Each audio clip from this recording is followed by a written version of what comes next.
আল্লাহ আল্লাহ মন পাগলা রে ডুবলো বেলা দেখনার চাহিয়া আল্লাহ আল্লাহ আল্লাহ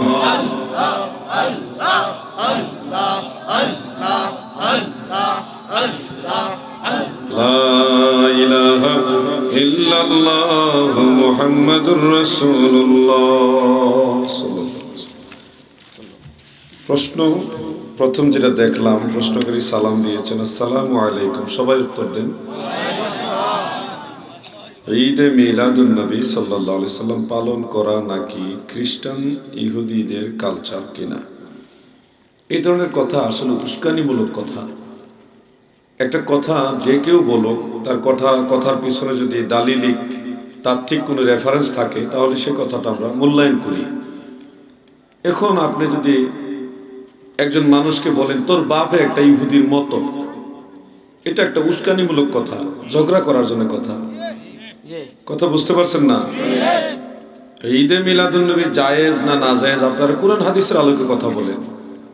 হুট করে এমন একটা কথা বলেন না যে কথাটা মানুষের মাঝে অশান্তি সৃষ্টি করতে পারে। ঈদে মিলাদুন নবী সাল্লাল্লাহু আলাইহি সাল্লাম গোটা দুনিয়ার সমস্ত মুসলমানদের হৃদয়ের একটা আমল।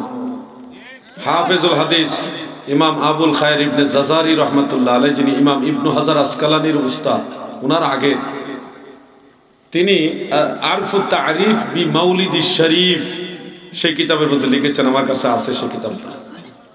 792 হিজরি, আজ থেকে প্রায় 700 বছর আগের কথা। কয়শো বছর আগে? 700 বছর আগের কথা বলছি।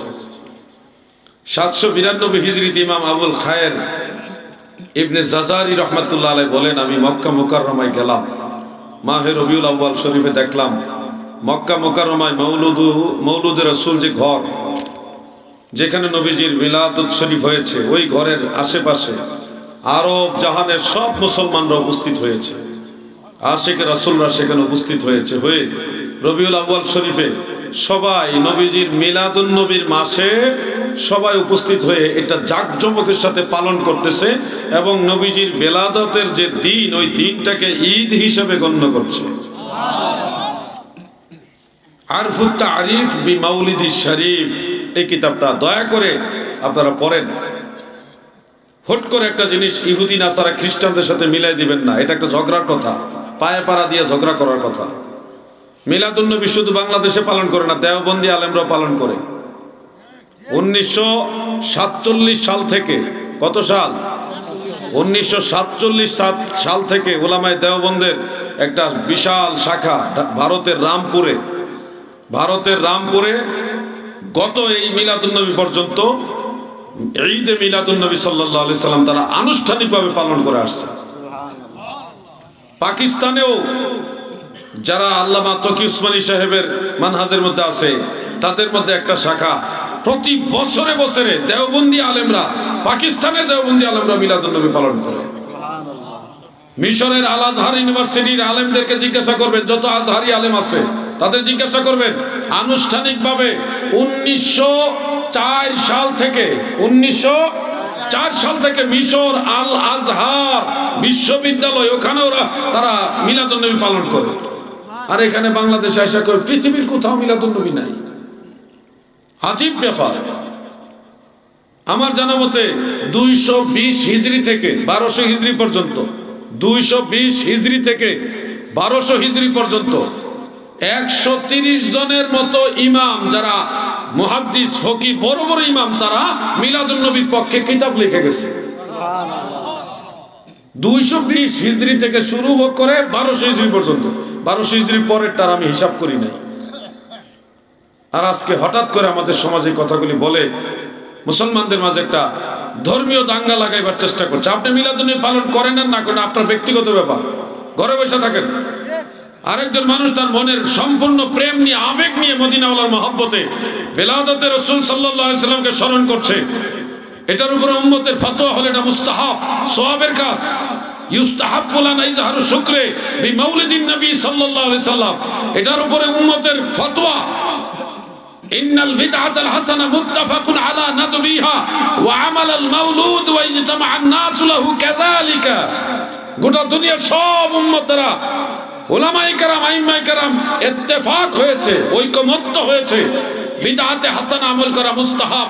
ঠিক তেমনি ভাবে মিলাদের আমল করা, সেই মিলাদে মানুষ জমায়েত করা এবং ইতআমুত তুআম করা, মানুষকে খাবার দেওয়া, কাযালিকা অনুরূপ মুস্তাহাব। এটার উপরে ফয়সালা হয়ে গেছে। একটা মীমাংসিত বিষয় নিয়ে এখন খুশাখুশি করে, সুলকায় আর কি। মনে না চাইলে মিলাদ পড়বেন না, আপনার ব্যক্তিগত ব্যাপার, কিন্তু সমাজে অশান্তি সৃষ্টি করবেন না। আল্লাহ তাদেরকে হেদায়েত নসিব করুক, বলেন আমিন। মহব্বতে বলেন আমিন।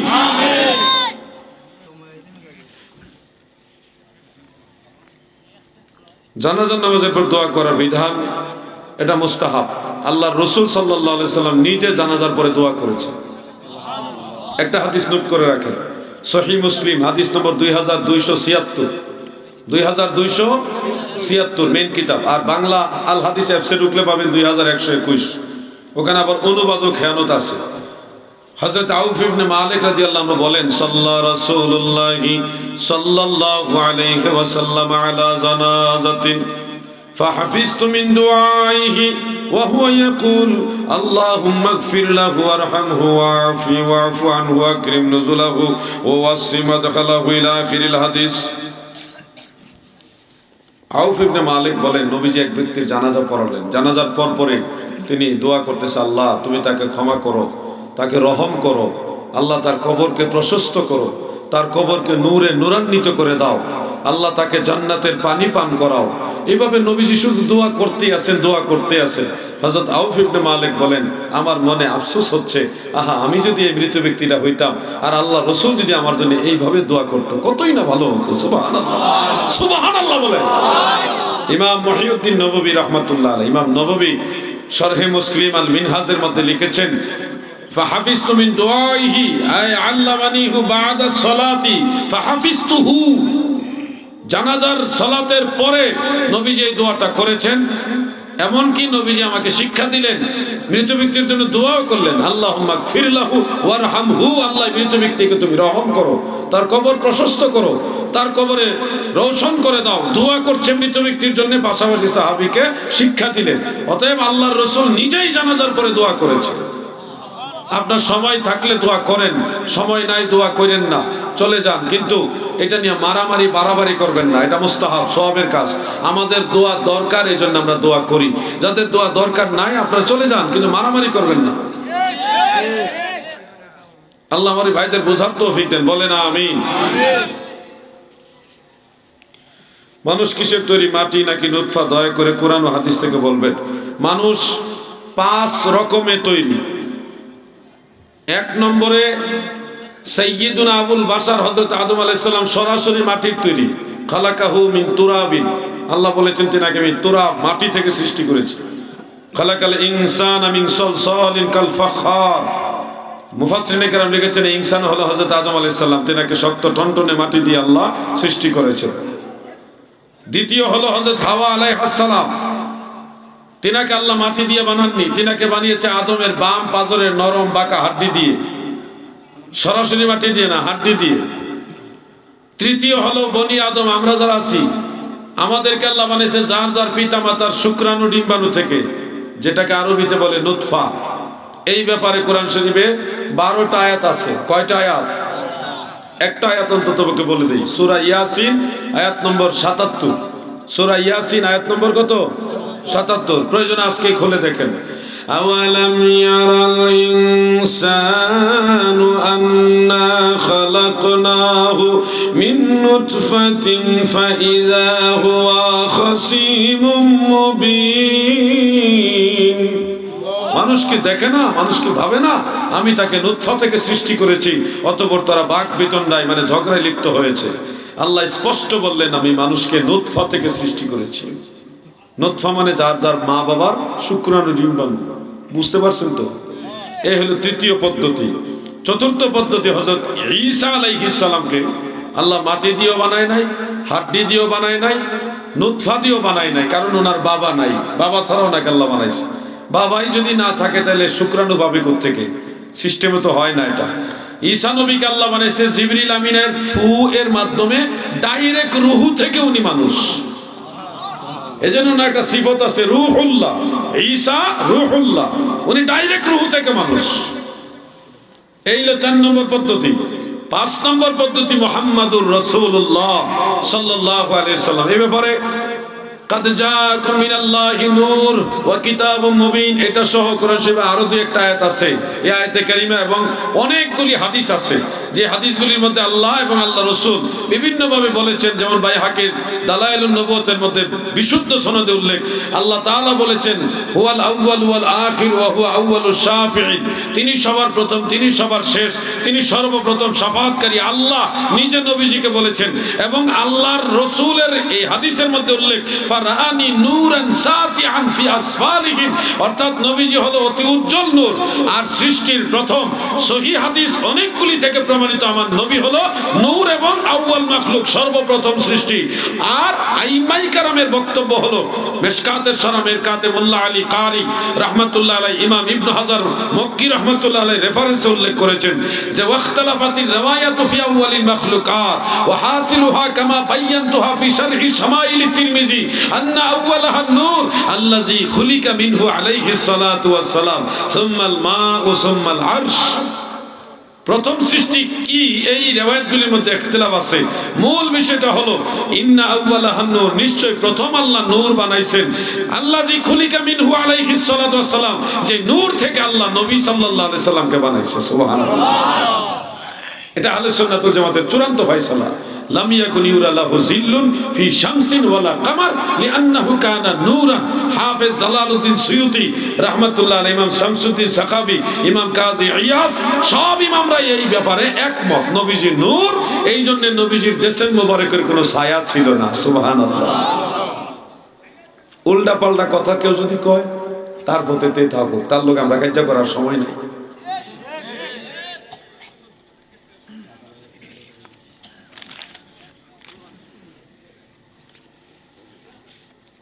এটা তো উত্তর দিলাম। ওই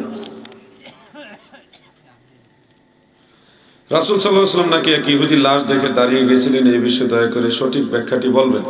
হ্যাঁ, এটা সঠিক। রাসূল পাক সাল্লাল্লাহু আলাইহি ওয়াসাল্লাম, বুখারী শরীফের হাদিস এটা, একজন ইহুদির লাশ নিয়ে যাচ্ছে, নবীজি দাঁড়িয়ে গেলেন। কথাগুলি মনে রাখবেন। তো বুখারীতে হাদিসটা লম্বা আছে। একজন মৃত ব্যক্তির লাশ নিয়ে যাওয়া হচ্ছে, সাহাবায়ে কেরাম, নবীজি দাঁড়ালেন, সাহাবায়ে কেরাম দাঁড়ালেন। কেউ কেউ লোকটা সম্পর্কে ভালো মন্তব্য করছে। নবীজি বললেন কাদ ওয়াজাবাত, তার জন্য জান্নাত ওয়াজিব। আবার আরেকটা লাশ নিয়ে যাচ্ছে, একজন ইহুদির লাশ। তো লোকেরা বলতেছে এটা একটা ইহুদির লাশ, সে খুব মন্দ মানুষ। নবীজি বললেন কাদ ওয়াজাবাত, তার জন্য আবশ্যক। সাহাবারা বললেন কি আবশ্যক? নবীজি বললেন জাহান্নাম আবশ্যক। অর্থাৎ মানুষের জন্য ভালো মন্তব্য যখন করে, তখন এই ভালো মন্তব্যটা আল্লাহর দরবারে গ্রান্টেড হয়। খারাপ মন্তব্য যদি করেন, এটাও গ্রান্টেড হয়।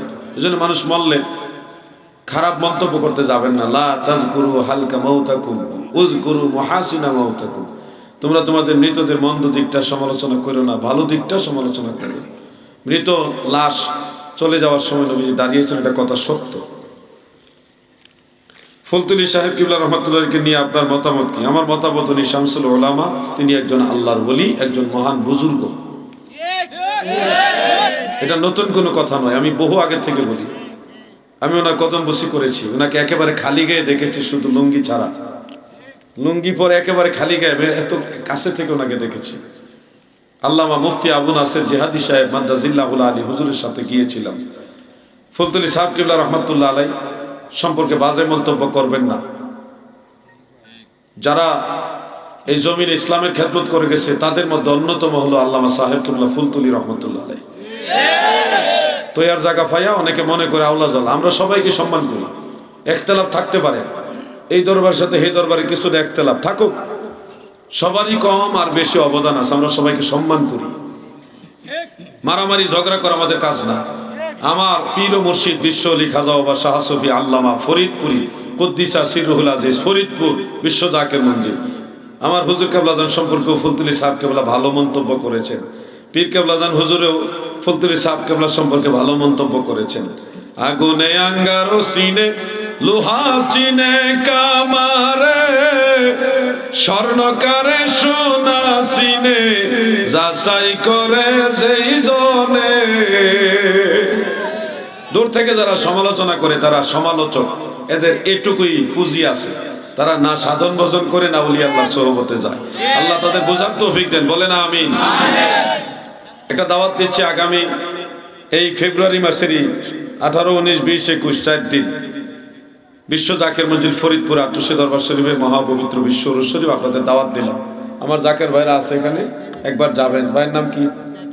জাকির হোসেন ভাই, আরেকজন আগে আনছিল আব্দুল হাদি ভাই, উনি আমার আগে আনছে মেন রোড থেকে। তো ওনারা আমার জাকের ভাই, ওনাদের মাধ্যমে আপনারা একবার দেখার জন্য আসবেন। আর একটা কথা হলো, ফুলতুলি দরবার শরীফ আমাদের, আমরা বিশ্ব জাকের মঞ্জিল আপনাদের, ওলি আল্লাহর দরবার সবার। কথা ঠিক না? ঠেলাঠেলি মারামারি গুতাগুতি এগুলি কোনোদিনও ওলি আল্লাহর কাজ না। আমরা সবাই সবাইকে ভালোবাসবো, শ্রদ্ধা করবো। সাব কেবলার দরবার থেকে এবার 130 জন, টোটাল 130 জন লোক আমাদের উরুস শরীফের এই যে ইনশাল্লাহ অ্যাটেন্ড করতেছে শুক্রবারে। 30 জন আলেম আর বাকি সবাই হলো তালামিস, সবাই দরবার শরীফে যাবে ইনশাল্লাহ। আমরা আবার ফুলতুলি সাব বাড়িতে যাব, আমাদের সাথে সম্পর্ক আছে, মাঝখানে পেশাল লাগাইবেন না, কইরা লাভ নাই। আল্লাহ আমাদের বোঝার তৌফিক দেন, আমিন। আর প্রশ্ন নাই, আজকের মতো এখানেই শেষ। একটু ইস্তেগফার করি, আস্তাগফিরুল্লাহ।